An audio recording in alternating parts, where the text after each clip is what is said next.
Have you hurt your back deadlifting, or you're still dealing with lingering low back pain every time you try to pick the bar up? I'm Dr. Jeff Lewis, owner of Lewis Physical Therapy and Sports Rehab in Point Pleasant, New Jersey, and I see this all the time. Lifters who feel stuck because they're afraid of re-injuring their back, but also frustrated because they want to deadlift again. In today's video, we're going to be covering the rehab progression I use to get lifters back to deadlifting confidently, safely, and pain-free without fear of re-injury. First, when we're looking to introduce in our deadlift progression, just a basic RDL. Now, I'm going to show it here with some weights, but it's definitely one of these things where I'll introduce without weights at first, either body weight, or if you need to even kind of have it a little more of a bridge to dumbbells, I'll have to do it with a med ball. They're just hugging the med ball more than anything. It really just depends on how kind of flared up they are more than anything. Biggest cues that I want to make sure we're focusing on here. Feet could be just a little bit outside shoulder width apart. It's really kind of individual preference more than anything. At the beginning, I don't want to be too picky. I want to find them in a comfortable position. You have a slight knee bend, so I just really call it, we're unlocking the knees more than anything. Once you get to this knee position, knees do not bend, they do not straighten anymore. I'm going to show you what that looks like when people do it incorrectly. So, grab our lat here, we're going to go with a slight knee bend, and I'm really just pushing my hips straight back. So, this is the movement we're looking for here, and you should immediately feel some tension throughout your glutes and hamstrings. The common issues that I see people do, it's a couple of things. Is one, as they're going down, they tend to straighten these knees out like that. And they're like, well, hey, I'm feeling a lot of my hamstrings and my glutes.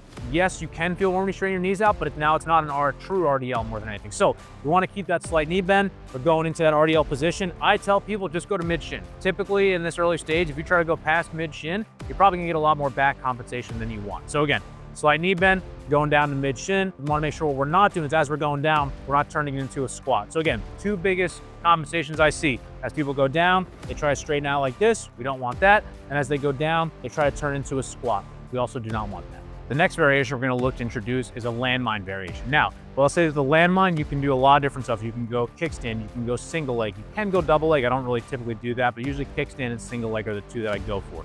For the purposes of a deadlift progression, I'm going to probably start with the kickstand RDL. You don't necessarily need to get to single leg, but if you can, that's great. We're going to go over a kickstand today. So the nice thing about the landmine is whether you have it in the barbell on a corner or a landmine post, you're going to have some extra stability for the RDL pattern, which can allow you to increase your weight and load exposure. So the outside leg is going to be the leg you're targeting. You're going to be in this position here.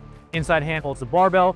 You're going to be positioned so that it's essentially right over the front of your thigh more than anything. Same thing, slight knee bend. That knee doesn't bend anymore, doesn't straighten anymore. The back foot is where people typically make some issues. So I've seen people, they bring their foot back like this. They try to do that. Now what you'll see here is when I bring my foot back like that, it immediately brings my weight backwards like that. So we don't want that. What I like to cue is I like to have their foot just a little bit behind them and they're on their toes.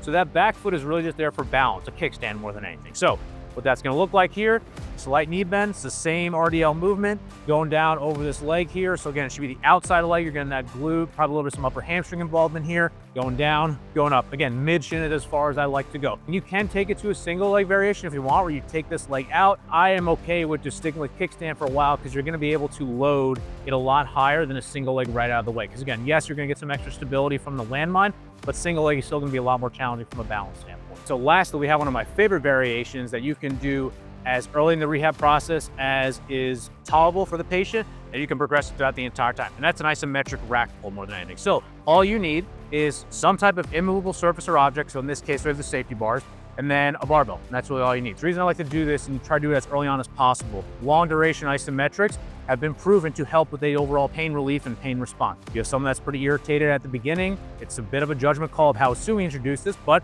doing some isometric deadlift rack pulls can be very helpful of just desensitizing that back to the painful stimulus of deadlifting. So that's definitely one way that we introduce it from the beginning. And then as they get further along in their rehab, you can start to increase the intensity of that isometric. So instead of at the beginning, we're maybe doing 3 to 4 sets of 30 to 45 seconds. And anyone that has done that before will tell you that that is very difficult and challenging from a muscular standpoint, no matter how low of intensity you're doing.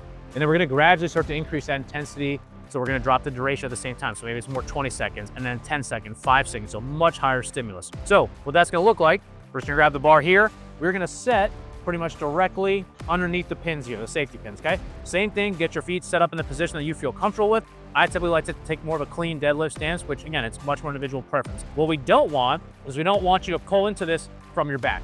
This is very much you're thinking about driving your feet through the floor and using your glutes and hamstrings to engage. So it should look like this. If you look, there's no tension on the pins here, and now I'm pushing away here. And that's really it. If you are doing this correctly, you will immediately feel your glutes and hamstrings start to light up. So again, we're gonna do it for some long duration, 30 seconds. At a higher intensity, what that might look like is a little bit more ballistic of that, pushing up, and then relaxing. So it's very much something we can use throughout the entire rehab continuum, but it's very specific and independent on when we like to introduce that. If you're dealing with low back pain from deadlifting, or you've been avoiding the bar because you're worried you'll hurt yourself again, don't guess your way through it. And if you want more performance-focused injury prevention and strength content, like the video, subscribe to the channel, comment with your questions, or follow us on Instagram for any training tips.